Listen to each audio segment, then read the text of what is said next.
নতুন মিশনে চিত্রনায়িকা ইধিকা ওপার বাংলা টেলিভিশন ধারাবাহিকের মাধ্যমে কেরিয়ার শুরু করেন ইধিকা পাল। সেখান থেকে হন ডালিউড সুপারস্টার সাকিব খানের প্রিয়তমা, এরপর দেবের কিশোরী।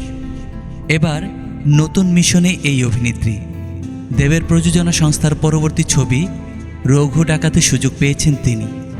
নতুন সিনেমা প্রসঙ্গে উচ্ছ্বসিত অভিনেত্রী বলেন, আমি সত্যই জানতে পেরেছি, কোনো ধারণা ছিল না, তবে আমার মনে হয় এই সুযোগ পেলে আমার জায়গায় অন্য কেউ থাকলেও রাজি হয়ে যেত। হঠাৎই এই প্রস্তাব আসে, আমাকে ডাকা হয় এবং জানতে পারি ছবির কথা। যদিও চরিত্র নিয়ে এখনই কিছু বলা বারণ, তবে এতটুকু বলতে পারি এই ছবিও দর্শকের ভালো লাগবে।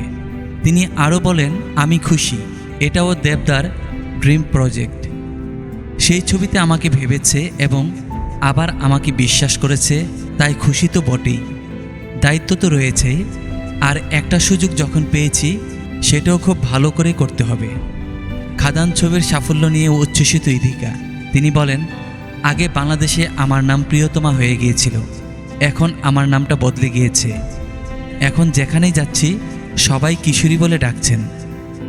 ভালো লাগছে নতুন নাম পেয়ে। রঘু ডাকাত ছবিতে ইধিকা ছাড়াও রয়েছেন টালিপাড়ার আরেক অভিনেত্রী সোহিনী সরকার।